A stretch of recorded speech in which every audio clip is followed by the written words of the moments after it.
the physical stress and strain relationships, and how any string displacement gets translated into tension, which applies force to the string, which causes that displacement to essentially propagate along the string. So that's what I started on. We'll finish that up today, and then we'll talk about solution methods.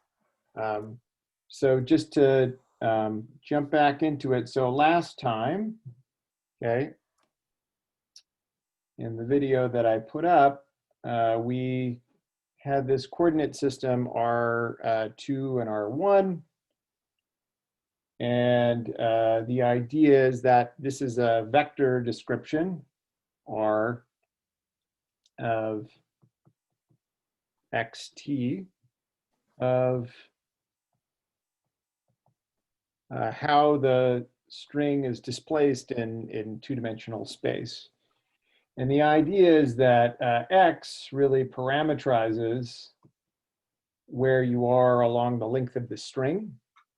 And that gets passed through this function, which then gives you an R1 and an R2 position.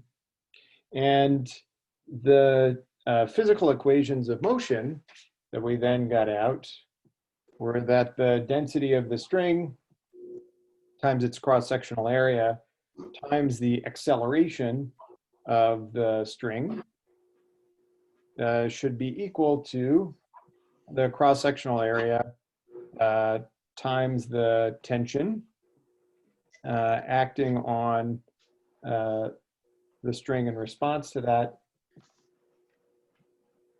times the scaled deformation gradient of the string, differentiated with respect to x. And the motivation for this comes from the connection between stress and strain. So I'll talk back through that here in a second. But essentially, just to sum up, this tells us how tension, which is this T hat, will accelerate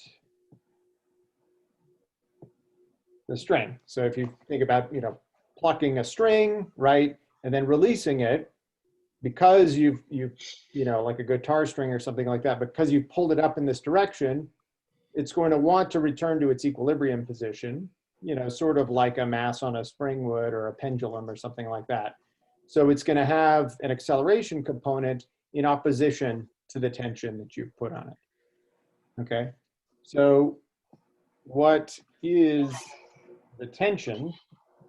Okay, so this thing T hat that I keep referring to, you can write this as the density of the string multiplied by some function T of the deformation gradient, okay? And so just as an aside, this depends on the strain, okay, or Rx, basically how much it's deformed from its equilibrium position. So it's often called a deformation gradient, okay? And so I sort of introduced this last time, but let me just review what I said last time about stress and strain for elastic material, okay? So the idea is if you apply some force to an elastic material, like plucking a string, okay, then it's going to be deformed. So it's going to undergo strain, okay? And then as a result of that, the strain causes the material, okay, to apply some resisting force. The elastic material is going to resist back, and this is its stress. to basically go back to equilibrium, okay? And just to sum up all these steps, so you have force, and that gets turned into strain, and that gets turned into stress, okay? So it's just to give you a sense of the physics behind the wave equation in this case, okay? So we're getting closer to getting the string equations. We can scale out now by the density and the cross-sectional area. So if we do that, our string equations are then just given by RTT is equal to this function t of the deformation gradient times the normalized deformation gradient differentiated with respect to x. And x is going to live on 0 to L, and t is greater than 0, okay? So we want just a one-dimensional equation out of this, so, and we want a linear equation, so you would imagine we're probably going to do some linear approximation. We're going to assume something small. We'll get there. Before we do, let me just mention that you have boundary conditions for R, your evolving dependent variable. And that comes from the fact that the ends are fixed, right? So remember we had this stretched string, but these points here are fixed. And they have to obey that R at x equals 0 is going to be, we'll call it 0, 0. And R at L, the end of the string, is equal to, we'll just normalize length so that this is 1, right? So this, in R1, this is 1 along R1, even though x here is going from 0 to L, so it could be longer than 1. And then here's our point 0 right here, okay? And then we're along the R1 axis, so R2 is 0, okay? So our equilibrium solution, yeah, just mute everybody real quick. Okay. It's getting a little bit of bounce back. Is that this string is just flat, right? So the equilibrium would be that I just have a flat string like this. It's not stretched out at all. And so in that case, let me make a little bit more room. We would have that R0 is equal to x over L and 0, okay? It just means that I'm always along 0 at equilibrium, and my position in R along the string R1 is given just by x over L, okay? Professor? In addition, yes? Can we have this as a boundary condition that dr over dt at L over 2, comma t is 0? Dr over dt, the derivative of R. No, because you could have the string contorted in all kinds of different ways. So I've drawn a nice parabolic displacement of the string, but that, I could have plucked the string right here on the end, right? So it's, yeah, I mean, the particular example that I've drawn looks that way. But I think in general, yeah, no, the critical point could be anywhere along the string. And you could have multiple critical points as well, right? So you can have all these harmonics, right? You could plug it up here, you could pluck it down here, right? So you could have all kinds of sinusoidal initial displacements. Oh, okay. Thank you. Yeah, that's a good question. So then also at equilibrium, okay, we're just going to have that ddx of R0 is equal to just has a norm of 1 over L, right? Because as I move, along some increment here, for every increment in x that I move along, I'm going to move along an increment 1 over L in my R variable, okay? we can also look at the tension at equilibrium, okay? So the tension at 1 over L, okay, is going to be positive and increasing with strain, okay? So that just means that if I'm at equilibrium and I pluck the string by some amount by deforming it, I'm going to get a positive tension in response to that, okay? If I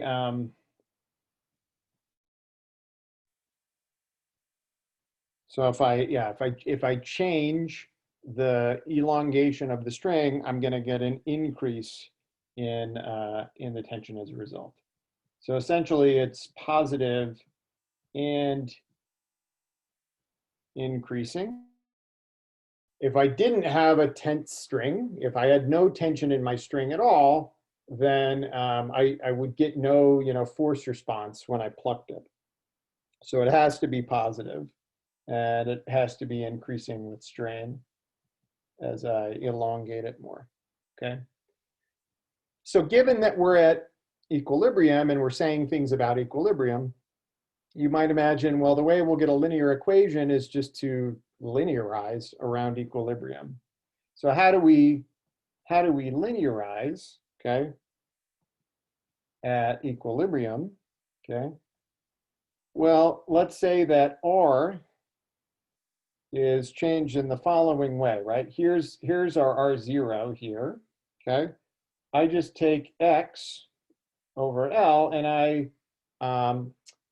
I perturb the position relative to equilibrium in R1, and I perturb relative to equilibrium in R2. So this would mean that either I pluck the string up or down a little bit, and then that's going to move all the positions around in R1 as well.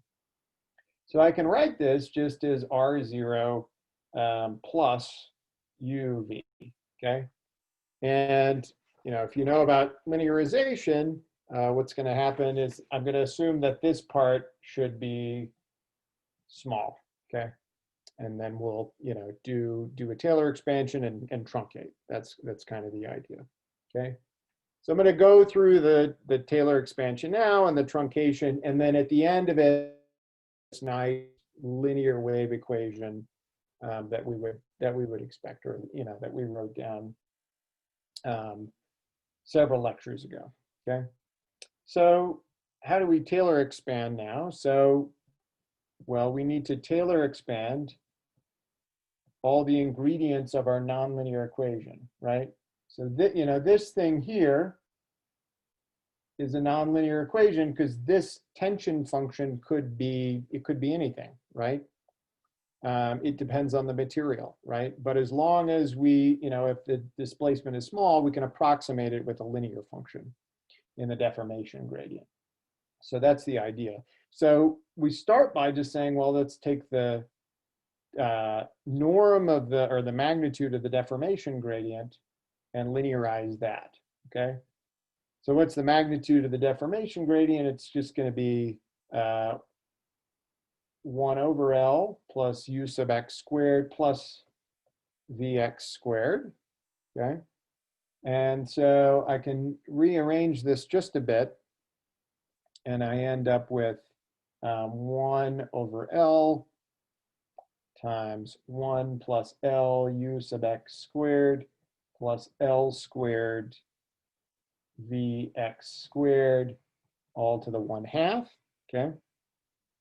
And this I can approximate as just 1 over L plus U sub x, okay, plus terms that are of order U sub x squared, okay, U sub x, V sub x, and V sub x squared, okay? And this is basically assuming U sub x and V sub x are small, okay? So that's just a Taylor series approximation of this, assuming that U sub x and V sub x are small, okay? So what am I going to do now? Well, I'm going to take this Taylor expansion and I'm going to plug it into T, and I'm going to Taylor expand that, right? So I have T is equal to T over 1, T of 1 over L times plus T prime of 1 over L times U sub X, okay? And that's the only term that appears in the linear part, right? Because this is the only linear, term of order U sub X or V sub X. That's the only thing that shows up there in the linear terms. All the other terms are quadratic in our small parameter or small variable, okay? And so those just, get tacked on as higher order terms, okay? So in a couple of steps, we've gone to just a linear equation for the tension as a function of deformation gradient. And what I can do now is I can take this normalized deformation gradient, okay? I can write everything out again, okay? This is my R sub X here, okay?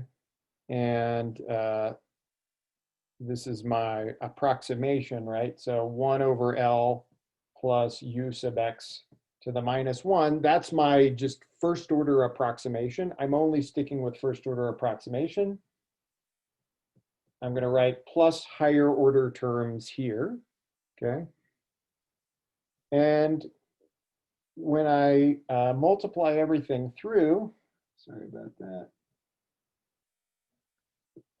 When I multiply everything through, I get 1 and L times V sub X, okay?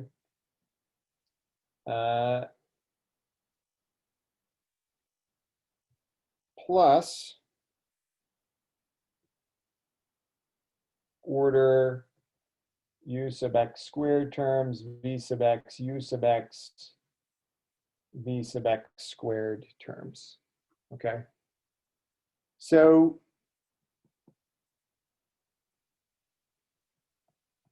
now I have to take this and put it together with the approximation I had for my tension.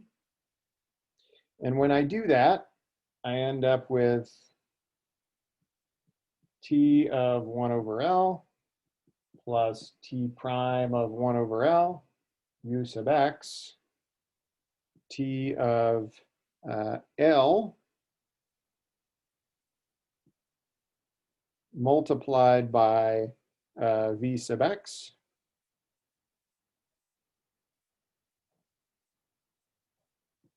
because that's all the zeroth and the first order terms.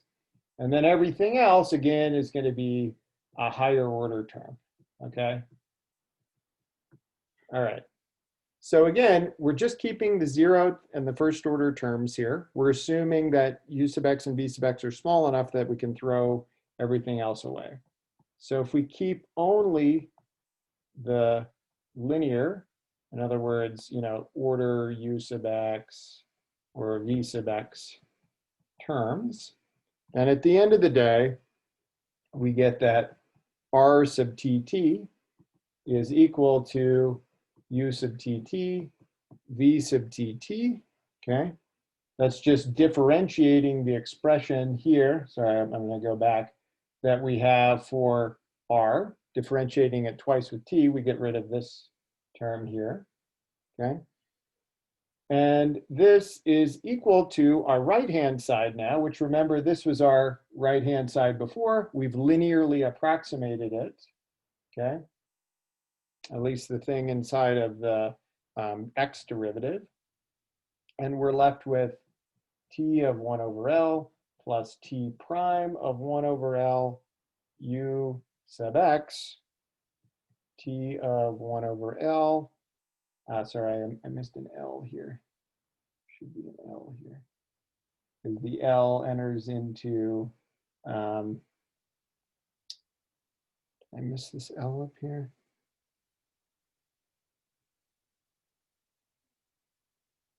Yeah, somehow I think I missed this L here. Sorry about that. And so yeah, sorry, because this 1 over L here, it's going to flip, and yeah, so no, I had it there. Never mind. Sorry for the confusion. All right. All right. So yeah, so there should be an L here, and then that L shows up here, right? And that's just from the 1 over L term here. Excuse me. All right. So we have T of 1 over L times L V sub x. And then this whole thing is differentiated with respect to x. Okay? So what did we just do? We just did a series of linearizations of nonlinear functions of u sub x and v sub x. We just truncated to the linear terms, and then we plugged them all into the PDEs that we have for, well, or the PDE for our function r, our vector function r. And u is going to be displacement along the x-axis, it's our r1 axis, and v will be displacement along our y-axis or our r2 axis, okay? And so you can think of these as two different PDEs that describe the horizontal and vertical displacement of the string in response to the initial displacement and the tension, okay? So at the end of the day, what we have is u sub tt is equal to c squared u sub xx, where c is equal to the square root of t prime of 1 over L. And we sometimes call this the long wave speed, because this is movement in the horizontal direction. V sub tt is equal to s squared v sub xx. And this has a speed s is equal to the square root of the tension at equilibrium multiplied by the length, okay? And we call this the transverse wave speed, okay? Now, a couple of comments about this, okay? We expect that V is going to be much bigger than U, okay? So essentially the transverse displacement is larger. And that's because V is what's in the vertical direction. So if I pluck a string, right, I can pull it back, you know, quite a long ways, right? And that can be very displaced from the original axis that the string sat on. But probably there's going to be less horizontal shifting of the relative positions of the string in that case.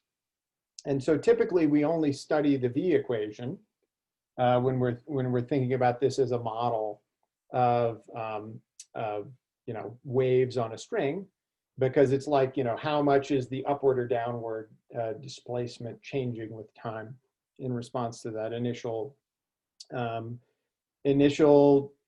change in position, and also it could have some initial velocity as well. Okay, so we're going to study only V. Okay, and then just to make it a little bit more confusing, we'll call this U, and we'll call the speed C. Okay.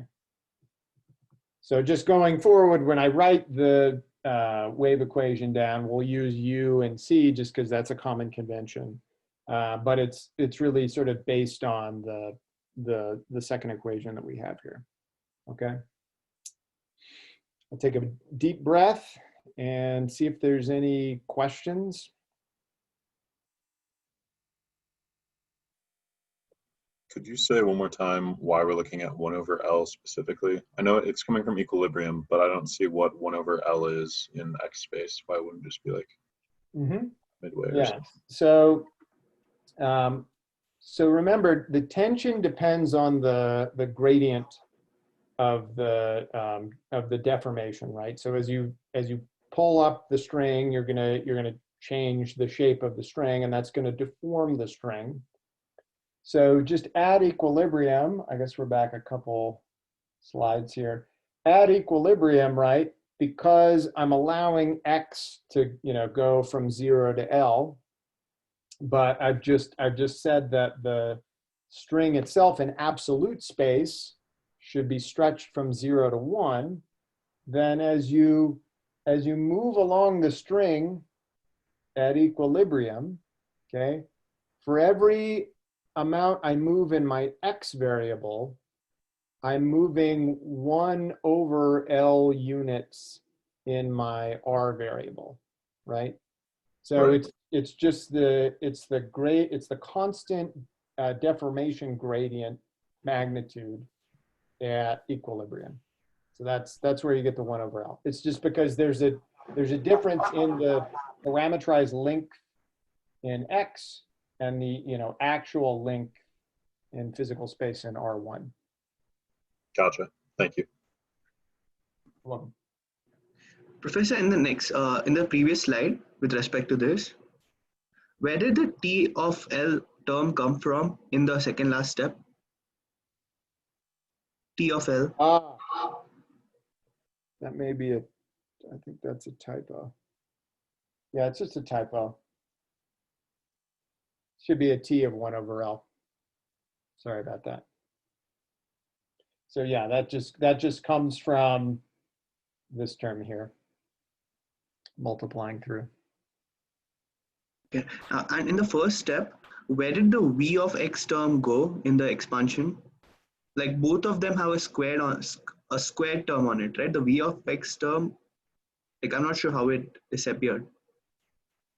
Yeah, it's just, I mean, if I went through the details of the Taylor expansion, because you only have a V sub X squared term here, when you Taylor expand this square root term, you're not going to have, nothing within the square root itself depends on just V sub X by itself. So the first term that you have in V sub X, it just depends on V sub X squared. It just comes from the fact that the only thing in here is V sub X squared. So another way to think about it is you could define a new variable that was just V sub X squared and you called that a small parameter, and then you Taylor expand in that. So you're only going to have even powers of V sub X in your Taylor expansion. And the last question being, if your deformations were nonlinear, then which equation would change? Like this is only valid for small deformations U and V, right? Yeah, I mean, then you can't do this. So then you have to stick with the nonlinear wave equation, which is doable. But if the exact form of this equation matters, then you can't do a linear approximation. So we're assuming we can do a linear approximation. So everything after this point, well, in particular, this linear expansion, you couldn't do because your correction terms would be too large. Yeah. All right. Okay, so let me just make a couple more remarks about the wave equation before I move on. So we can also derive the wave equation for the longitudinal motion of an elastic rod. So if you have an elastic rod and you apply some force to it, you'll have some wave type dynamics in that. You can sort of derive it in a similar way, although it's not maybe quite as transparent as the string-based derivation. And you can also use just the equation of elasticity, okay? So there's also like, physical equations describing elasticity. That's in section 4.1 of the book. Okay. But at the end of the day, we're going to get this linear PDE. Okay. For now, we're going to study it on just x's in R. We're going to assume that we have some initial displacement. And we also need to assume some additional initial conditions. So typically people use the initial velocity. Okay. So this is initial displacement and initial velocity. Okay. And so what kind of PDE is this? Okay. Can you classify this PDE for me?